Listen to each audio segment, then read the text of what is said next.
Saya akan membawakan firman saya hari ini dengan judul Precious Wretch ya. Kata wretch ini ada dalam lagu Amazing Grace ya. Amazing Grace, how sweet the sound that saved a wretch like me. Wretch, orang malang ya. Orang yang patut dikasihani, orang yang kasihan sekali. Tapi kata wretch ini juga punya arti lain, yaitu orang yang dianggap gak penting, dianggap sampah masyarakat ya. Orang yang dianggap terkutuk, yang layak dibuang, dianggap najis, kotor, itulah kita. Kita ini patut dikasihani ya. Saya coba ya, oke. Siapa sih dalam hidup ini yang gak pernah disalahpahami, ya kan? Siapa yang gak pernah kesepian, ada? Siapa yang tidak pernah sendirian? Kita semua pasti dalam satu titik di hidup kita pasti pernah ditolak, dibenci orang, betul? Banyak orang hari-hari ini merasa dirinya tidak berguna, ya, merasa menjadi sampah masyarakat. Kalau kita dibenci sama musuh kita, sama orang-orang yang menyebalkan, gak apa-apa. Kita masih bisa, gak penting, ya kan? Tapi kalau yang menolak kita, pasangan kita, anak kita, orang tua kita, sahabat kita, gembala kita, bos kita, orang-orang yang kita anggap penting di hidup kita, siapa yang bisa tidur? Ya kan? Kalau kita salah ngomong, kemudian omongan kita tuh sampai ke telinga orang yang tidak seharusnya, bisakah saudara tidur? Setiap kita pasti akan menyesali diri. Aduh, coba aku nggak ngomong gitu. Aduh, kok bisa bocor ke situ. Aduh, itulah kenapa firman Tuhan berkata dalam banyak perkataan pasti terdapat banyak pelanggaran. Ya, di keluarga sering dikambing hitamkan. Atau pribadi yang sering membuat masalah walaupun kita tidak bermaksud seperti itu. Ya, ada seorang mbak-mbak ya, dia kerja di Hong Kong. Dia kerja selama 7 tahun. Setiap bulan ya, dia pakai cuma 2,5 sampai 3 juta di Hong Kong. Dia sisanya gaji sekitar 10 juta. Dia transfer ke mamanya. Mama boleh pakai, tapi tetap ada yang ditabung loh ya ma. Aku mau bangun rumah, aku mau beli sawah, aku nanti mau begini, mau buka usaha di Indonesia. Mamanya terima selama 7 tahun, 1 bulan 10 juta, 10 juta, 10 juta ya. Ketika dia setelah 7 tahun, dia Idul Fitri, dia pulang ke kampung halamannya, tabungannya nggak sampai 100 juta. Dia terkejut, loh mana uangku, kan aku mau bangun rumah, kan aku mau begini, mau begitu. Ya, 1 tahun itu loh 120 juta, dikali 7 berapa? Uangnya dipakai buat bayar kuliah keponakanmu. Uangnya bapak ibu pakai buat bangunin rumah sepupu.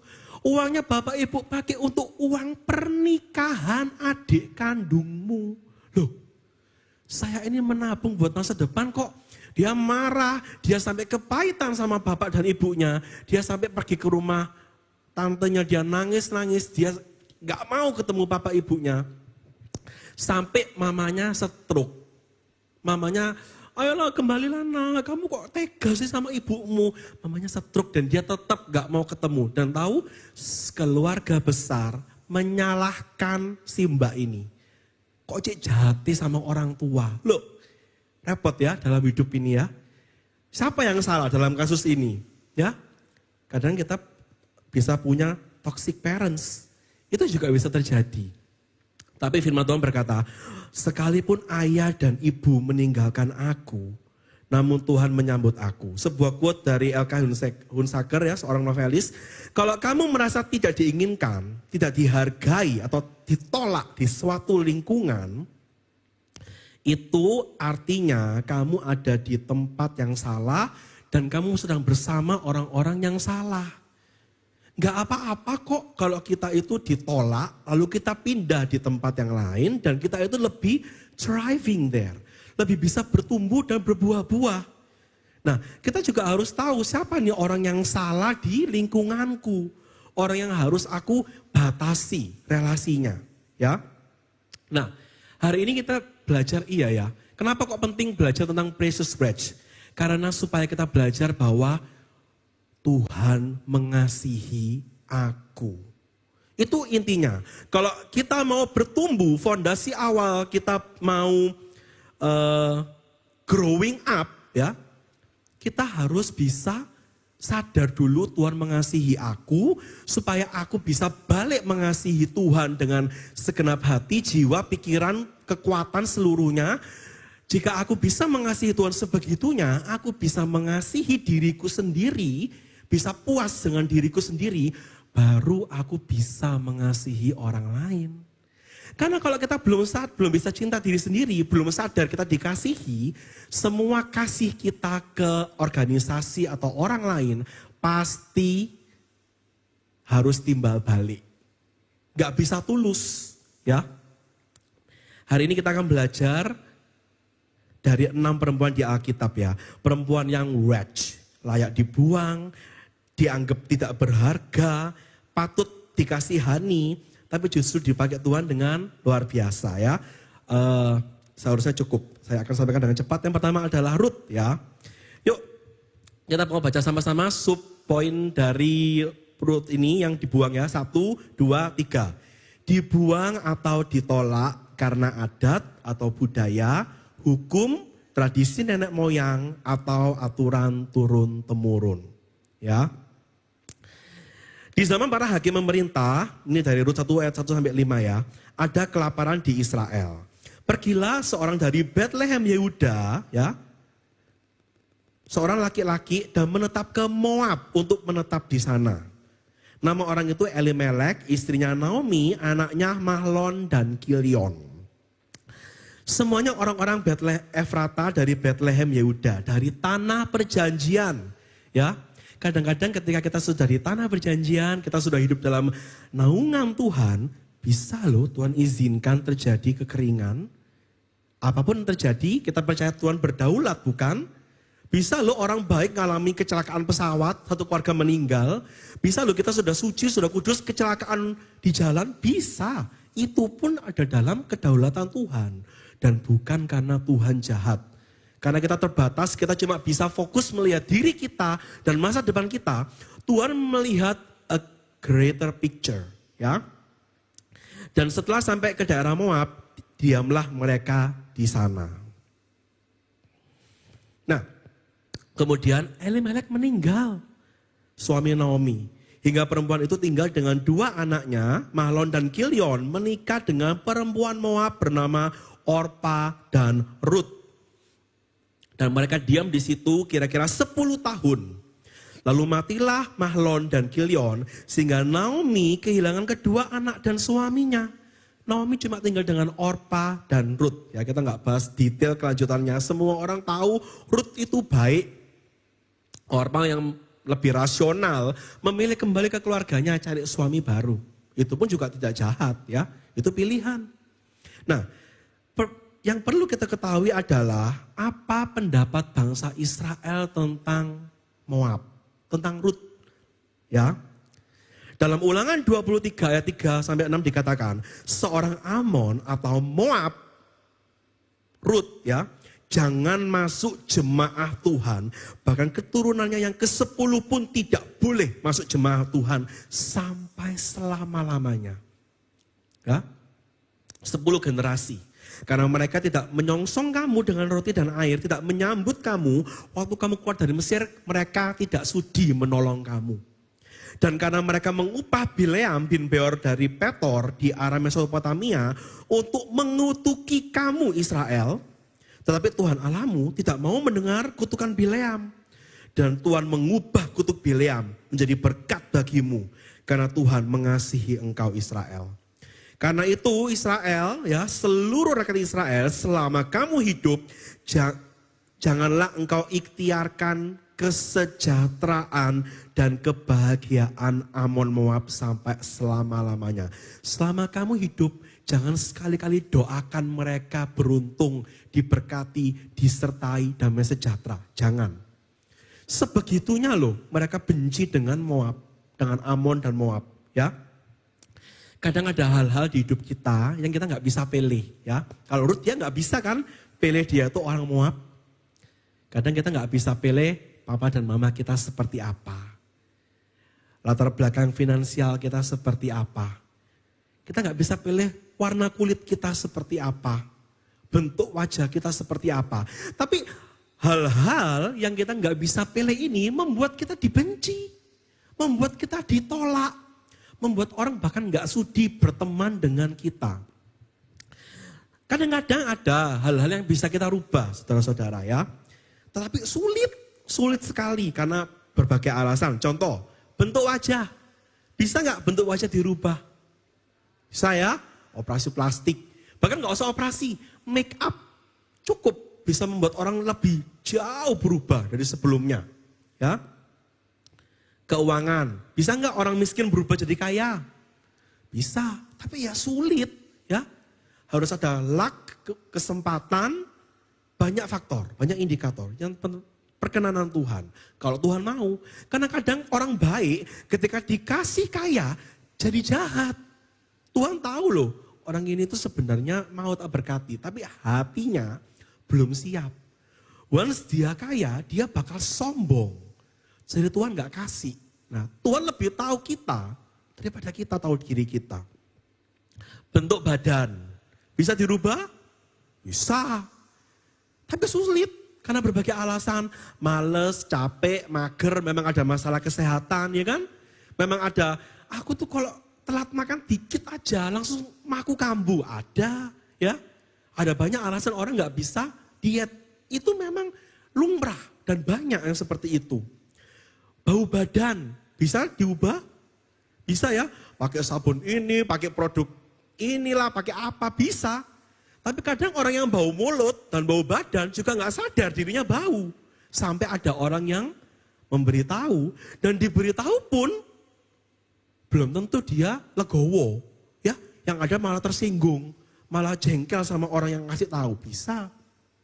Ya, karakter, cara bicara bisa dirubah. Yang awalnya tajem ya, merongrong, bisa diubah jadi, halo sayangku, mau sarapan apa? Bisa.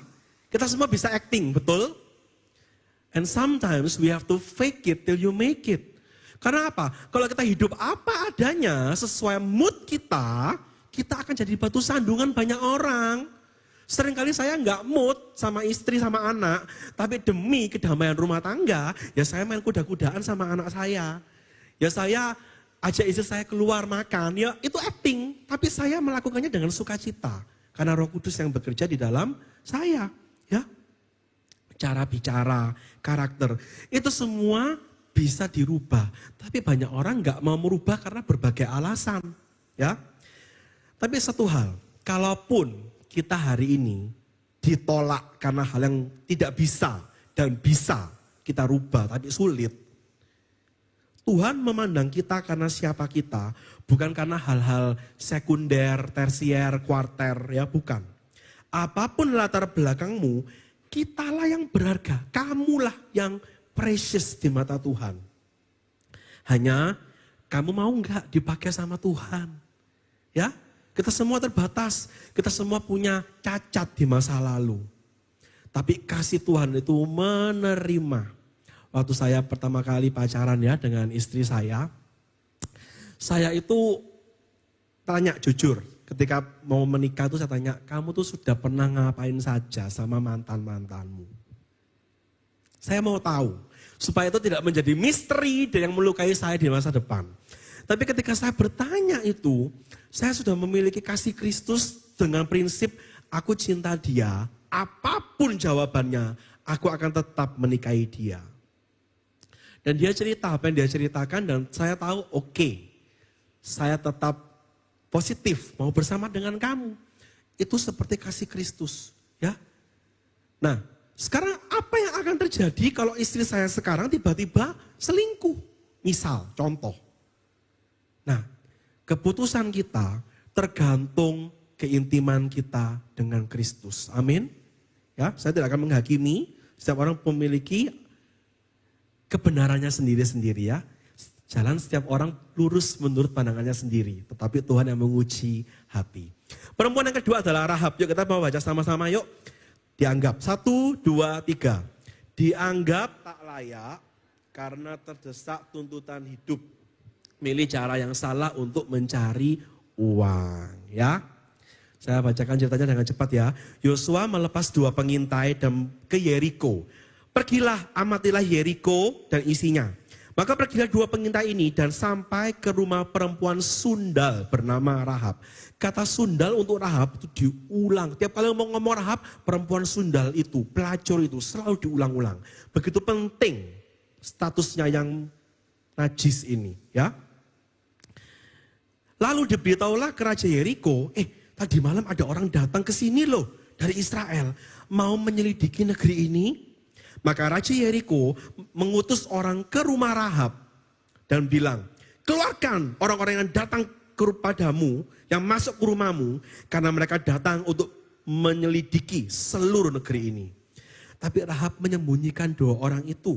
Dan dia berkata, memang iya datang orang-orang itu, tapi aku sudah nggak tahu mereka di mana sekarang. Waktu pintu gerbang mau ditutup, di malam hari, orang-orang itu keluar. Dan sekarang aku nggak tahu mereka kemana. Cepat-cepat kejar mereka. Pasti kamu masih bisa menyusul mereka.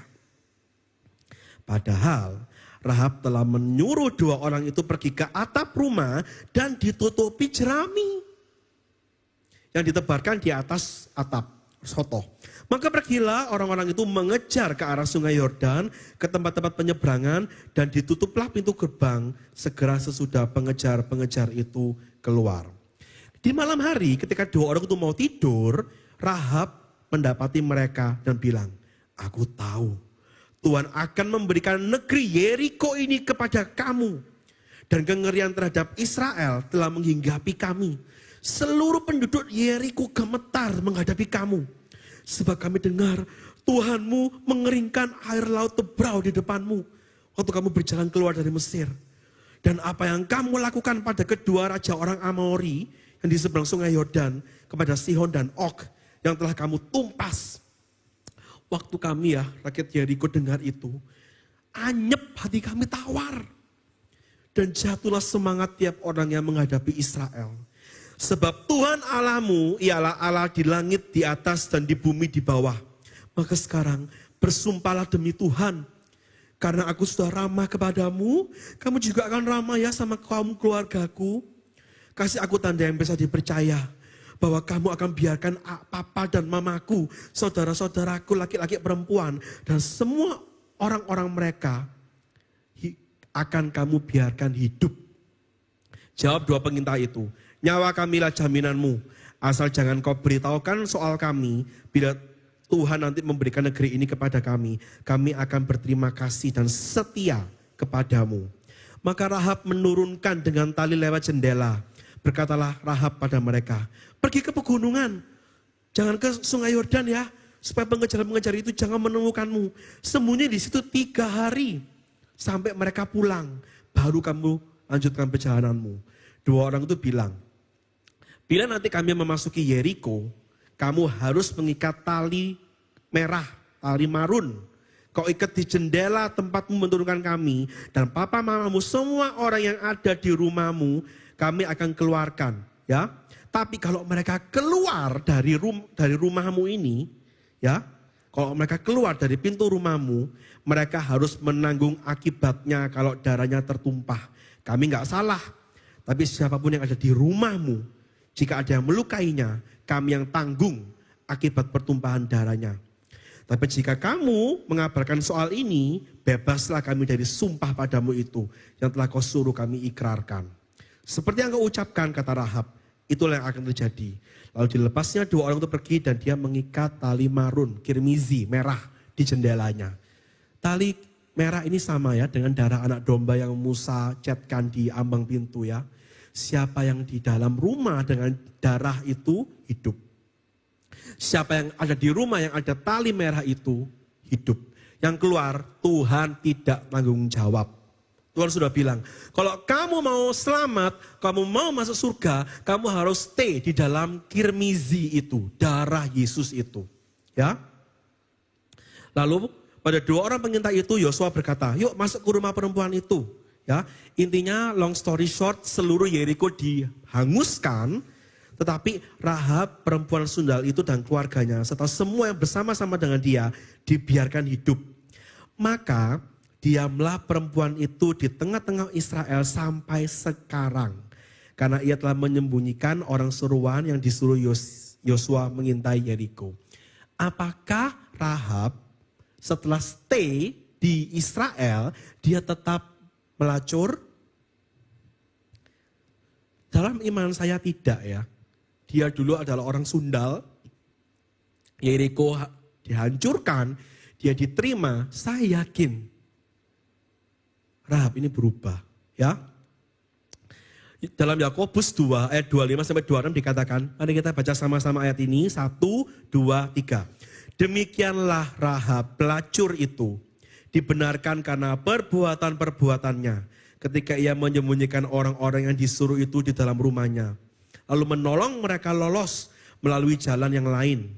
Sebab seperti tubuh tanpa roh adalah mati, demikian juga iman tanpa perbuatan-perbuatan adalah mati. Hari-hari ini banyak ya orang mencari uang itu dengan cara-cara yang seringkali kita hakimi ya.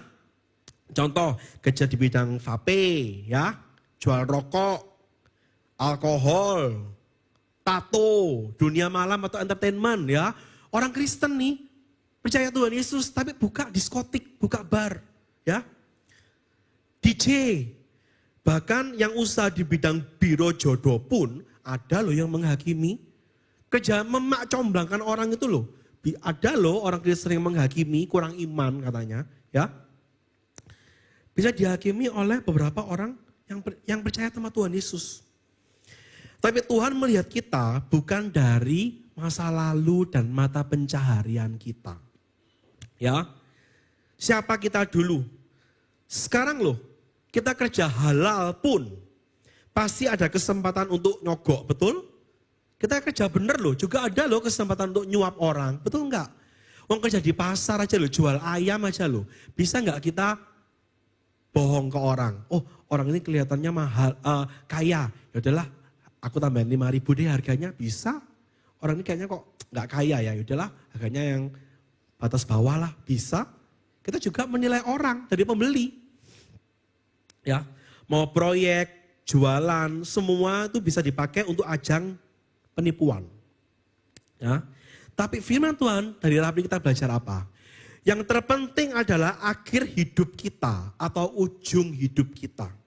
Apa yang kita lakukan?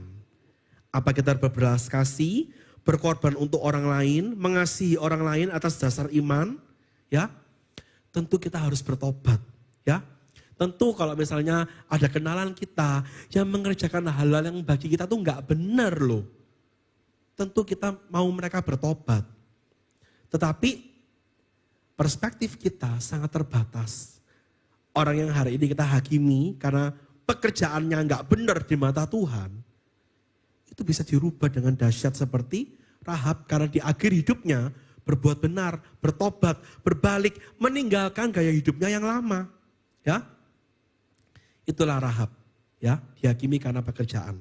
Berikutnya perempuan Samaria. Yuk kita baca sama-sama yuk. 1, 2, 3. Dibuang karena pilihan hidup yang keliru. Tidak mau mengendalikan diri, memilih memuaskan hasrat atau kedagingan. Kita semua tahu ya cerita perempuan Samaria di pinggir sumur ini ya. Dia ngambil air di siang hari. Waktu sudah sepi. Karena kalau dia pagi-pagi datang bawa ember, perempuan-perempuan itu menggosipkan dan menjelek-jelekkan dia. Kenapa? Ya, saya tidak akan baca dengan detail ayat apa yang diucapkan Tuhan Yesus ini. Intinya Tuhan Yesus berbicara tentang air hidup. Saya bacakan ayat ini ya. Kata perempuan itu kepada Tuhan Yesus, Tuhan berikan aku air hidup itu. Supaya aku tidak haus dan tidak usah datang lagi ke sini menimba air. Kata Yesus, pergi panggil suamimu ke sini. Aku tidak punya suami. Kata Yesus, tepat katamu bahwa engkau tidak punya suami.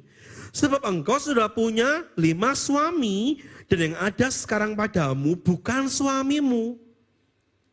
Nggak tahu 5 suami yang pertama sudah diceraikan atau belum. Mungkin dia juga nggak peduli. Mungkin masih statusnya legal.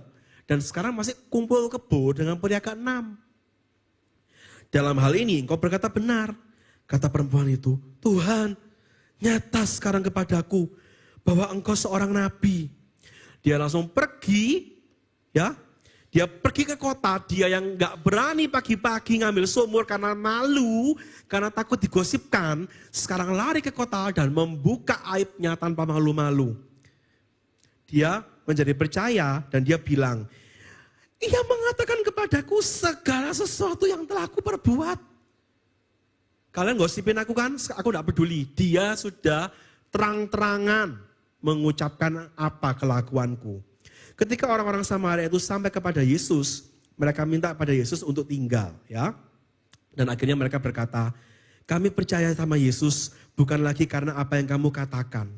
Sebab kami sendiri sudah mendengar dari dia dan kami tahu bahwa dialah benar-benar juru selamat dunia. Kalian tahu kita semua ini ya hari-hari ini syarat dengan godaan, kedagingan, ya. Begitu banyak kedagingan yang menjijikkan, bahkan tidak pantas diucapkan melalui mimbar gereja. Karena terlalu bodoh dan memalukan. Ya. Kedagingan perempuan ini spesifik dalam hal imoralitas seksual. Ya. Amsal 11 ayat 22 berkata ya, seperti anting emas dicingur atau jungur babi. Demikianlah perempuan cantik yang tidak susila. Ya. Emasnya mahal, tapi buat apa ditendekkan di hidungnya babi? Babinya kecemplung di lumpur ya, emasnya kena lumpur ya. Kotor, emas itu jadi nggak berguna. Percuma good looking, tampan, cantik, tapi kalau kehidupan seksualnya immoral seperti ini. Ya, Tuhan Yesus tahu kok kalau ada yang lemah selain di bidang seksual ya, lemah di bidang penipuan atau scamming, nggak bisa berhenti bohong, ya, klepto, pergi ke supermarket, ngelihat apa yang bisa dicomot, diambil, dimasukkan tas. Saya bisa mengucapkan hal ini karena keluarga saya yang dekat dengan saya tidak bisa mengontrol dirinya dalam hal-hal seperti ini. Pergi ke pesta pernikahan, sompetnya dibawa pulang, ya. Pergi ke pesta pernikahan, serbetnya dilipet dibawa pulang. Ya. Pergi ke hotel itu loh, bisa mikir, selimutnya mau tak lipet apa masuk tas. Selimut loh ya, bukan anduk kecil. Selimut. Loh, pergi kemana nanti ketok plaster, apa, tusuk gigi, ada tusuk gigi dari besi gitu ya. Oh ini kok api ya berguna, diambil dimasukkan tas. Keluarga yang dekat sekali sama saya, melakukan hal-hal seperti itu. Saya sampai pernah marah sekali dengan orang itu ya. Karena dia ngambil obat loh. Obat kayak obat Inza yang cuma 3.000, 4.000 rupiah tuh loh. Di display kan bisa diambil ya. Kayak di supermarket kan gampang. Dia ambil obat satu omplak itu yang cuma 4.000 rupiah. Dia gak mau bayar. Tidak mau bayar. Ada kepuasan tersendiri dengan mencuri. Ya, Tuhan tahu. Ada orang yang terikat pornografi. Ya, self pleasure, shopaholic, gak bisa berhenti shopping sampai utang ya. Saya tuh heran sama, saya juga punya kenalan ya. Terikat itu sama kartu Pokemon, udah tua loh. Udah mau umur 40 loh. Dia bisa, ini kartu ini langka loh, 170 juta. Hah? Kartu 170 juta? Ya. Terus bisa suka sama brand-brand yang silver, perak, tapi karena brandnya mentereng, dia mau beli silver yang murah itu dengan harga 80 juta. Saya tanya, kenapa nggak beli emas saja? Kan bisa buat investasi. Ya beda prestisnya. Ini kan ada brandnya. Loh, orang ini lucu ya, bisa terikat hal-hal yang unik. Ya, nggak bisa berhenti utang, nggak bisa berhenti judi, mabuk, narkoba. Konflik sedikit, KDRT. Ya, hal-hal yang terlalu keji ya, pedofilia, cross dressing ya, diam-diam laki pakai baju perempuan, perempuan pakai baju laki, LGBT ya, kemarin ada demonstrasi besar-besaran ya, ada pihak universitas yang Demo karena merasa LGBT kurang mendapatkan keadilan sosial. LGBT di Indonesia seharusnya boleh menikah. Loh. Ini orang kalau begitu jauh dari Tuhan, kacau pikirannya ya. Bestiality. Barusan ada viral juga, seorang pemilik anjing pudel terekam di CCTV, anjingnya diperlakukan tidak senonoh oleh seorang. Viral. Ya, begitu banyak hal-hal yang parah, tapi disembunyikan, tapi Tuhan tahu loh. Tapi orang yang paling hina, kotor, memalukan, menjijikan, Yesus cukup buka faktamu, itu cukup membuatmu merasa dikasihi, diterima, dimengerti. Dan penerimaan dari Tuhan sanggup menyembuhkan kita semua, memulihkan semua trauma dan inner child wounds, luka-luka masa kecil kita. Supaya kamu bisa dipakai olehnya. Coba lihat perempuan Samaria ini ya. Dia yang begitu insecure, siang-siang mau ngambil air panas-panas, gak mau ketemu orang. Sembuh loh dari traumanya, insecurity-nya. Koar-koar sampai semua bertobat.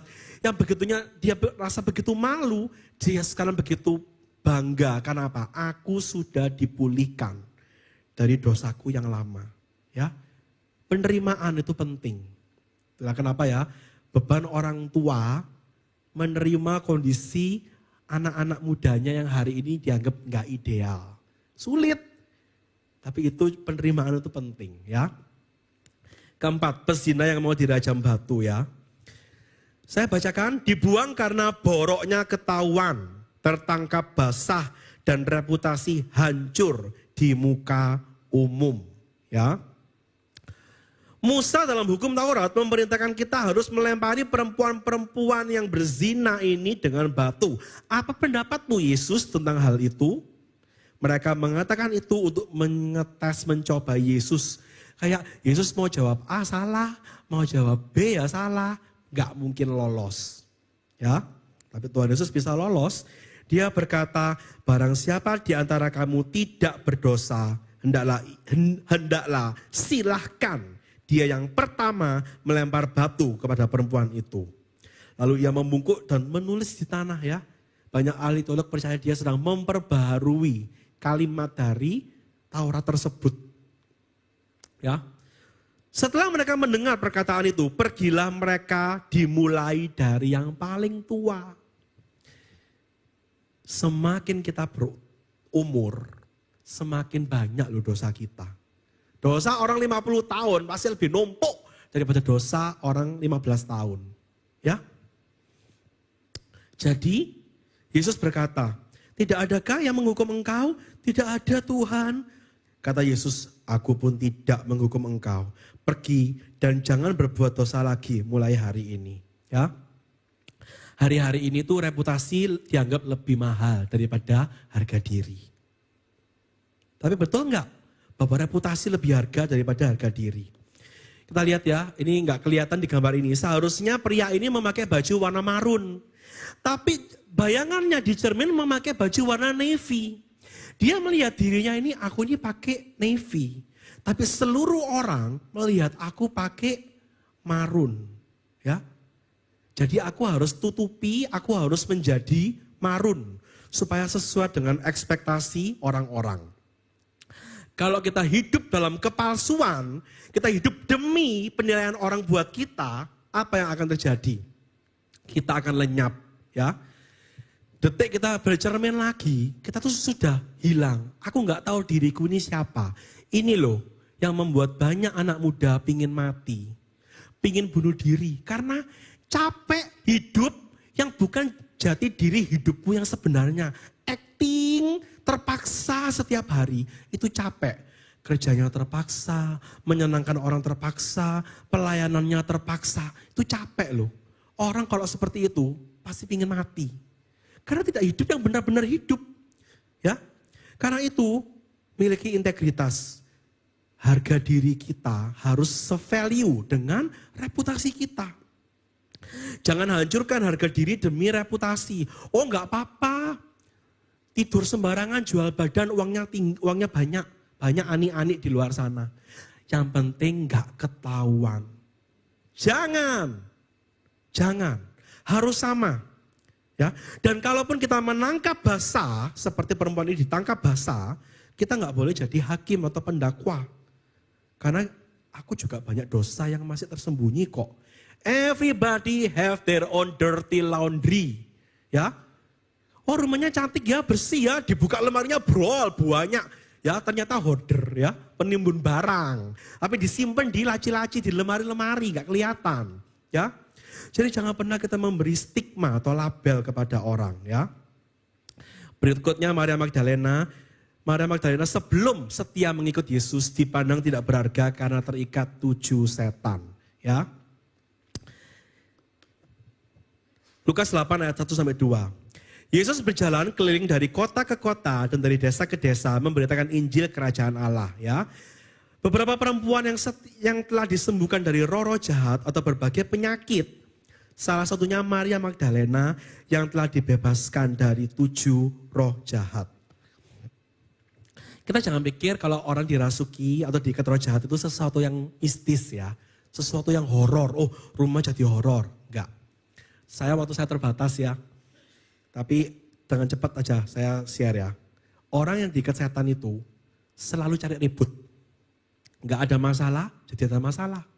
Masalah kecil jadi besar. 1. Kata-katanya kasar, tajam, sarkastik, sinis, menyakiti, mengintimidasi, menyudutkan, memfitnah, bohong, berputar-putar, atau manipulator. Itu diikat setan. Tidak pernah bisa menghilangkan kebiasaan buruk, selalu berlebihan.